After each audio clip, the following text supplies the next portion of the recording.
नमस्कार विद्यार्थी मित्रांनो, मी विनोद नाईक. आपण पाहत आहोत इयत्ता 8वीचा विज्ञान. याच्यामधील आपण 11वा लेसन पाहतोय, ज्याचं नाव आहे मानवी शरीर व इंद्रिय संस्था. विद्यार्थी मित्रांनो, आपल्याला माहित आहे मानव प्राण्याचं जे शरीर आहे ते बहुपेशीय आहे.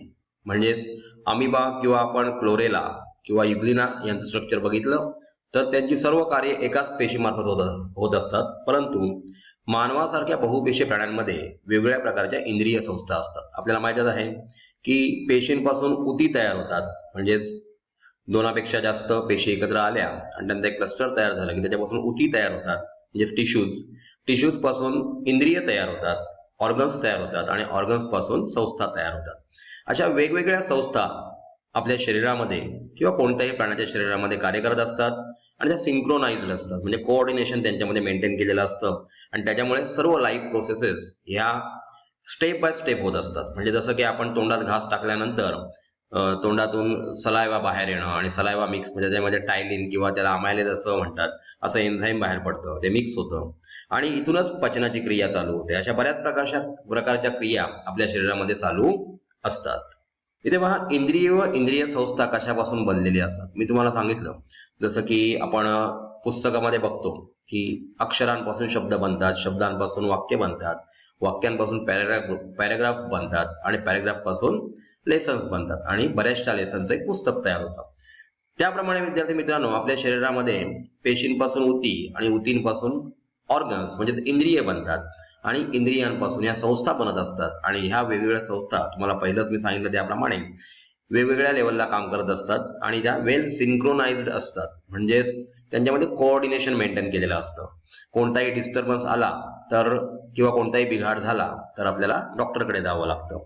आता बघा, मानवी शरीरामध्ये कोणकोणत्या इंद्रिय संस्था आहेत. जसं की आपण पाहतो बघा, आपल्याकडे लिव्हर आहे किंवा आपण स्टमक बघतो, त्याच्यानंतर फुफ्फुस आहेत, म्हणजे त्याच्यातून ऑक्सिजन आतमध्ये घेतला जातो आणि कार्बन डायऑक्साईड बाहेर टाकला जातो. हार्ट आहे आपलं, म्हणजेच हृदय आहे, किंवा किडनीज जे फिल्ट्रेशनचं काम करत असतात.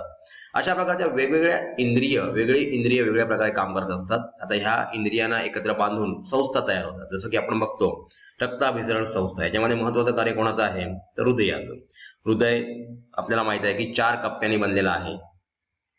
डावी आणि उजवी अलिंद किंवा त्याला व्हेंट्रिकल्स किंवा एट्रियम असं म्हटलं जातं. निलय असं सुद्धा म्हटलं जातं. व्हेंट्रिकलला निलय म्हणतात तर अलिंदाना एट्रियम म्हणतात. त्यांच्यामध्ये कशा प्रकारे डिऑक्सिजनेटेड ब्लड जे बॉडीकडून आलेलं असतं व्हेन्स मार्फत ते हार्टमध्ये जातं.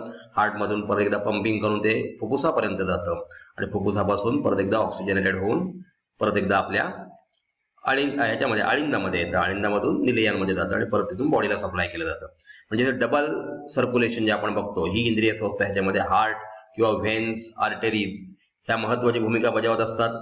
त्याचप्रमाणे विद्यार्थी मित्रांनो, आपल्याला माहिती आहे की पचन संस्थेमध्ये आपल्याला माहितच आहे की कशा प्रकारे आपण एकदा अन्न तोंडात टाकलं की टायलिन किंवा अमायलिन त्याच्यामध्ये मिक्स होतो. त्यानंतर इसोफॅगस मार्फत स्टमक मध्ये जातं. स्टमक मधून स्मॉल इंटेस्टाईन मधून लार्ज इंटेस्टाईन, तिथून ॲनस थ्रू बाहेर फेकलं जातं. म्हणजे अशा प्रकारे ह्या संस्था आणि त्याच्यातली इंद्रिय काम करत असतात. त्याच्यानंतर आपण बघतोय की नर्वस सिस्टीम, म्हणजे आपण बघतो की कशा प्रकारे संवेदना ज्या होतात, म्हणजेच मच्छर चावली तर आपल्याला कशा प्रकारे त्याचा ती जाणवते की आपल्याला मच्छर चावलेली आहे. तर ह्या नर्वस सिस्टीम मार्फत, पेरिफेरल नर्वस सिस्टीम आहे किंवा सेंट्रल नर्वस सिस्टीम ज्याच्यामध्ये ब्रेन आणि स्पायनल कॉर्ड आहे, अशा वेगवेगळ्या प्रकारच्या संस्था आपण यापूर्वी सुद्धा अभ्यासलेल्या आहेत. आता आपण मागील इयत्तेत सजीवांची काही वैशिष्ट्ये आणि लक्षणे अभ्यासलेली आहेत. सजीवांची लक्षणे प्रकर्षाने दर्शवणाऱ्या सर्व जीवनावश्यक क्रियाला जीवन प्रक्रिया किंवा लाईफ प्रोसेस असं म्हणत असतात. म्हणजे आपल्या शरीरामध्ये ज्या सर्व प्रक्रिया चालू असतात त्या लाईफ साठी इसेन्शियल आहेत आणि म्हणून त्याला लाईफ प्रोसेसेस असं म्हटलं जातं किंवा जीवन प्रक्रिया असं म्हटलं जातं. इथे पहा, आपण गाढ झोपेत असताना शरीरामध्ये सुरू असलेली कार्य कोणती. विद्यार्थी मित्रांनो, लक्षात घ्या, ब्लड तर सर्क्युलेशन व्हायलाच पाहिजे किंवा हार्टचं पंपिंग व्हायला पाहिजे. अन्यथा हार्ट बंद पडलं तर आपला सुद्धा प्राण जाऊ शकतो. म्हणजे यासाठी डिऑक्सिजनेटेड आणि ऑक्सिजनेटेड ब्लड किंवा लिव्हरचं काम आहे. तर विद्यार्थी मित्रांनो, अशा प्रकारच्या ह्या प्रक्रिया ज्या असतात त्या आपल्या शरीरामध्ये कंटिन्यू चालू असतात. आपल्या शरीरात जीवन क्रिया सुरळीतपणे पार पाडण्यासाठी अनेक इंद्रिये समूहाने काम करत असतात. म्हणजे एकत्र. तुम्हाला सांगितलं की त्यांचा समूह क्लस्टर तयार झालेला असतं.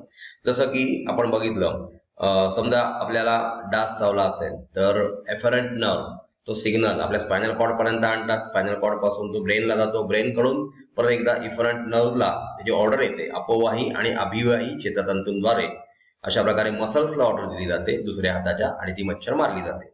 म्हणजे अशी बरीचशी इंद्रिये जी आहेत ती समूहाने काम करत असतात. या जीवन प्रक्रियांचे वेगवेगळे टप्पे असतात. विशिष्ट टप्प्यांवर विशिष्ट इंद्रिये पद्धतशीरपणे काम पार पाडत असतात. ठराविक काम एकत्रितपणे करणाऱ्या इंद्रिय समूहाला इंद्रिय संस्था असं म्हणतात.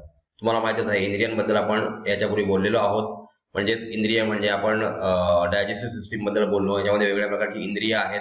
त्याच्यानंतर आपण श्वासोच्छ्वास रेस्पिरेशन विषयी सुद्धा बोलू शकतो की आपण ऑक्सिजन आतमध्ये घेतो आणि उच्छ्वासावाटे कार्बन डायऑक्साईड बाहेर जातो.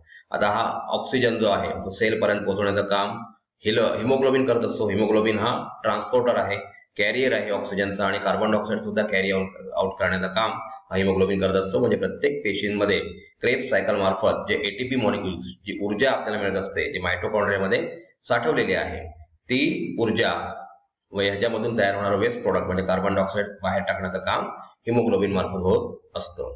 आपल्या शरीरात पचन संस्था म्हणजे डायजेस्टिव्ह सिस्टीम, श्वसन संस्था म्हणजे रेस्पिरेटरी सिस्टीम, रक्ताभिसरण संस्था म्हणजे सर्क्युलेटरी सिस्टीम, चेता संस्था म्हणजे नर्वस सिस्टीम, उत्सर्जन म्हणजे एक्सक्रीशन, प्रजनन म्हणजे रिप्रोडक्टिव्ह सिस्टीम, अस्थि संस्था म्हणजे आपली जी हाडं वगैरे आहेत, बोन्स सिस्टीम, स्नायू संस्था म्हणजे मसल्स यांची सिस्टीम, अशा अनेक इंद्रिय संस्था कार्य करत असतात. आणि ह्यांचं एकत्रित कार्य होऊन आपल्या बॉडीमधले नेहमीचे जे आवश्यक घटक असतात ते चालू असतात. म्हणजे आवश्यक गोष्टी आपल्याला ज्यापासून ऊर्जा मिळते, आपण ज्याच्यापासून काम करू शकतो, किंवा आपण बोलतोय, आता मी तुमच्याशी संवाद साधतोय, तुम्ही हे ऐकताय, हे करण्यासाठी सुद्धा आपल्याला एनर्जी लागत असते. आणि वेगवेगळ्या संस्था याच्यासाठी कार्यरत असतात आणि त्याच्यापासून आपल्याला हवी तेवढी ऊर्जा एटीपीज मॉलिक्युलच्या स्वरूपात मिळत असते. तेव्हा प्राण्यांच्या शरीरामध्ये श्वासोच्छ्वासाचे कार्य कोणकोणती इंद्रिय करतात. आता प्राणी कोणता आहे याच्यावर अवलंबून आहे. विद्यार्थी मित्रांनो, आपल्याला माहित आहे बेडूक हा उभयचर प्राणी आहे. बेडूक पाण्यामध्ये सुद्धा श्वसन करतो. त्याच्या स्किनद्वारे किंवा फुफ्फुसाद्वारे आपल्याला जमिनीवर श्वसन करताना दिसतो. म्हणजेच मानवी शरीरातील सर्व जीवन प्रक्रिया चालू राहण्यासाठी ऊर्जेची नितांत आवश्यकता असते. ऊर्जा निर्मिती पेशींमध्ये होते. त्यासाठी पेशींना विद्राव्य अन्न घटक व ऑक्सिजनचा पुरवठा व्हावा लागतो. म्हणजे आपण जे काही अन्न खातो ते जेव्हा डायजेशनची प्रक्रिया चालू असते त्यावेळेला स्फिंक्टर वॉलद्वारे स्टमक मार्फत म्हणजे जठरातून ते बाहेर काढलं जातं. आणि त्याच्यानंतर इन्शुलिन जे साखर कंट्रोल करण्याचं काम करतो, किंवा गॉल ब्लॅडर मधून आलेलं बाईल म्हणजे पित्ताशयामधून आलेलं पित्त हे ते अल्कलाईन करण्याचा प्रयत्न करत असतो. कारण अल्कलाईन झाल्याशिवाय हे अन्न आपण पचवू शकत नाही. कारण स्टमक मध्ये असतं त्याच्यामध्ये ऍसिड, HCl हे ऍसिड असतं आणि ऍसिडिफाईड जे अन्न आहे त्याचं डायजेशन होऊ शकत नाही.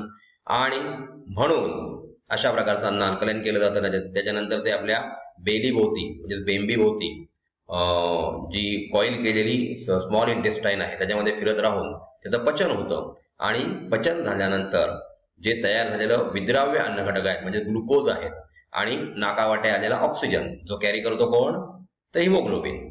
आता हिमोग्लोबिन आणि C6H12O6 म्हणजे ग्लुकोज यांची अभिक्रिया होऊन त्याच्यापासून कार्बन डायऑक्साईड, हीट म्हणजे वॉटर आणि energy rich molecule 38 molecules of ATPs तयार होतात. आणि हे एटीपीजचे मॉलिक्युल जे असतात ते आपल्या सेलचं पॉवर हाऊस ज्याला म्हटलं जातं ते म्हणजेच मायटोकॉन्ड्रिया याच्यामध्ये साठवले जातात, तंतुकणिकेमध्ये साठवले जातात. आणि अशा सगळ्या सेल्सची ऊर्जा एकत्रित करून आपण आपली कामं करत असतो. आता बघा, ही कामे श्वसन संस्था व रक्ताभिसरण संस्थांमार्फत होतात. तुम्हाला कसं होतंय ते मी आत्ताच सांगितलेलं आहे. श्वसनाची प्रक्रिया पुढील 3 टप्प्यात होते. ती कोणत्या टप्प्यात होते ते आपण आता पुढल्या स्लाइडमध्ये पाहणार आहोत. इथे बघा, तुम्हाला काही प्रश्न आहेत, हे जे क्वेश्चन्स आहेत त्याचे आन्सर्स तुम्ही इंटरनेट मार्फत काढायचे आहेत. याचे आन्सर्स तुम्हाला आले नाही तर आम्ही पुढे काही व्हिडिओज बनवणार आहोत. त्याद्वारे आम्ही तुमच्या प्रश्नांचं उत्तर देऊ म्हणजे शंकांचं निरसन करू. अमिबा, गांडूळ, झुरळ, वनस्पती, विविध जलचर प्राणी व पक्षी हे कशाच्या साहाय्याने श्वसन करतात त्याचा तक्ता आपल्याला तयार करायचा आहे. लक्षात घ्या विद्यार्थी मित्रांनो, एक विचार करण्यासारखी गोष्ट अशी की इंधनाच्या ज्वलनातून उष्णतेबरोबरच ध्वनी व प्रकाश निर्मिती होते. याच प्रकारे अन्न घटकांचे ज्वलन होत असताना ध्वनी व प्रकाश निर्मिती होत असेल काय? म्हणजे इंधन जेव्हा कोणते ज्वलन होत असतं, फॉर एक्झाम्पल पेट्रोल जळत असेल तर याचं ज्वलन होत असताना ध्वनीची निर्मिती होते. आपल्याला माहिती आहे आपल्या बाईकचा किंवा कारचा आवाज येतो आणि प्रकाश निर्मिती सुद्धा होत असते. तसंच आपल्या शरीरामध्ये अशा प्रकारे अन्न घटकांचं ज्यावेळेला ज्वलन होतं त्यावेळेला ध्वनी व प्रकाशमध्ये होत असेल का, याचा सुद्धा आन्सर आपण विचार करून काढायचा आहे. आता बघा, श्वसन संस्थेमध्ये कोणकोणत्या इंद्रियांचा समावेश होतो. विद्यार्थी मित्रांनो, आपल्याला माहिती आहे नॉस्ट्रिल्स म्हणजे नाकपुड्या, यांच्यामार्फत श्वास आतमध्ये जातो. त्याच्यानंतर फुफ्फुसांमार्फत म्हणजे आतमध्ये ब्रॉन्कीज असतात, ब्रॉन्कीज मार्फत त्याच्या पुढे ब्रॉन्की होल्स आणि नंतर वायुकोश असतात, बरेचसे असे पिशव्या असतात छोट्या छोट्या, यांच्या मार्फत श्वसनामधील ऑक्सिजन इथे ज्या रक्तकेशिका आलेल्या असतात त्याच्यामधून फिल्टर होऊन तो रक्तामध्ये जात असतो आणि आतमधला कार्बन डायऑक्साईड परत एकदा उच्छवासाठी आपण बाहेर टाकतो. जेवताना बोलू नये असे का म्हणतात. विद्यार्थी मित्रांनो लक्षात घ्या, लॅरिंग्स आणि फॅरिंग्स म्हणजे उइसोफॅगस जिथे अन्न नलिका तयार होते तिथे दुसरी एक नलिका असते ती आपल्या फुफ्फुसांमध्ये जात असते. समजा तिथे एक झडप असते, समजा आपण बोलता जेवलो तर अन्नकण आपल्या श्वास नलिकेमार्फत फुफ्फुसामध्ये जाऊ शकतो आणि तो बाहेर काढण्यासाठी आपल्याला ठसका लागतो किंवा खोकला येतो आणि म्हणून जेवताना बोलू नये असं म्हटलं जातं. इथे पहा विद्यार्थी मित्रांनो, बहिर्श्वसन आणि किंवा बाह्य श्वसन किंवा अंतश्वसन आणि पेशी श्वसन ही श्वसनाच्या 3 प्रक्रिया आहेत, त्याच्याविषयी आपण इथे जाणून घेऊया. श्वास घेणे, नाकावाटे आपण हवा आतमध्ये घेतो म्हणजेच ऑक्सिजन आतमध्ये घेतो आणि कार्बन डायऑक्साईड बाहेर फेकतो. आता तेथून ती तुम्हाला सांगितलं त्याप्रमाणे श्वसन नलिकेद्वारे दोन्ही फुफ्फुसात ही हवा जात असते. त्याच्यानंतर उच्छ्वास जेव्हा बाहेर फेकतो आपण म्हणजे नको असलेला पार्ट जेव्हा बाहेर फेकला जातो फुफ्फुसांमार्फत, नॉस्ट्रिल मार्फत तो नाकपुडीमार्फत बाहेर फेकला जातो. फुफ्फुसात घेतलेल्या हवेतील ऑक्सिजन रक्तात जातो. रक्त शरीरातील CO2 म्हणजे कार्बन डायऑक्साईड फुफ्फुसांकडे पोहोचवते व ती हवा उच्छ्वासावाटे बाहेर टाकली जाते. विद्यार्थी मित्रांनो लक्षात घ्या, उच्छ्वासावाटे जी बाहेर फेकली जाते म्हणजे एक्सेलेशन करून जी हवा बाहेर फेकली जाते त्याच्यामध्ये कार्बन डायऑक्साईडचं प्रमाण जास्त असतं. अशा प्रकारे फुफ्फुसावाटे होणाऱ्या या 2 क्रियांना एकत्रितपणे बहिर्श्वसन असं म्हणतात. म्हणजे बाहेरून ऑक्सिजन आतमध्ये घेणं आणि आतमधला कार्बन डायऑक्साईड जो आपल्या सेल्सला ज्यावेळेला C6H12O6 आणि O2 यांची अभिक्रिया होते तेव्हा तो बाहेर फेकला जातो, तो बाहेर काढण्याचं काम हे उच्छ्वासावाटे होत असतं. या दोन्ही प्रक्रियांना बहिर्श्वसन किंवा बाह्य श्वसन असं म्हणतात. त्यानंतर अंतश्वसन बघा, शरीरातील सर्व पेशी आणि रक्त या दरम्यान होणाऱ्या वायूच्या देवाणघेवाणीतील अंतश्वसन म्हणतात. रक्तामधून पेशीमध्ये O2 जातो व पेशीतून रक्तामध्ये CO2 येतो. म्हणजे ज्या वेळेला ही प्रक्रिया होत असते क्रेब्स सायकल मार्फत त्यावेळेला, आता क्रेब्स सायकल म्हणजे काय याच्याविषयी आपण 10व्या इयत्तेत जाणून घेणार आहोत. प्रत्येक मायटोकॉन्ड्रियामध्ये ही क्रेब्स सायकल होत असते. ऑक्सिजन जो रक्तामध्ये असलेलं हिमोग्लोबिन जो त्याचा कॅरियर आहे तो ऑक्सिजन आणि कार्बन डायऑक्साईड कॅरी करतो.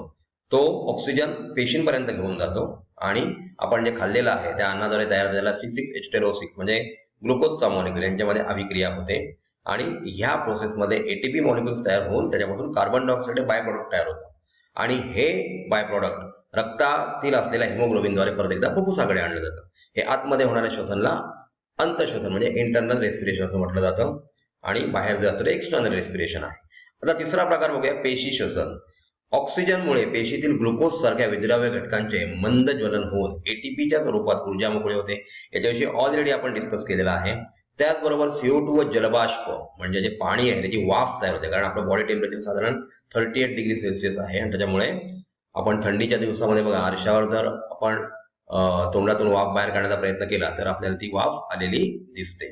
हे निरुपयोगी पदार्थ आहेत ते बाहेर फेकले जातात. या क्रियेला पेशी श्वसन असे म्हणतात. खालील समीकरणात बघा आपल्याला समीकरण दिसते C6H12O6 आणि 6 CO2. आता 6 ऑक्सिजनचे मॉलिक्युल घेतलेले आहेत, त्याच्यातून 6 मॉलिक्युल कार्बन डायऑक्साईडचे, 6 H2O आणि 38 मॉलिक्युल्स ऑफ ATP म्हणजे ऊर्जा तयार झालेली आहे. त्याच्यामध्ये बघा दोन्हीकडे रिएक्शन बॅलन्स आहे का. लेफ्ट हँड साईडला 6 कार्बन ॲटम आहेत, राईट हँड साईडला CO2 ला 6 ने मल्टिप्लाय केले म्हणजे 6 कार्बन ॲटम आहेतच. हायड्रोजन 12 आहेत, इकडे पण आपण 6H2 म्हणजे 6 to the 12 म्हणजे H12 दिसत आहेत.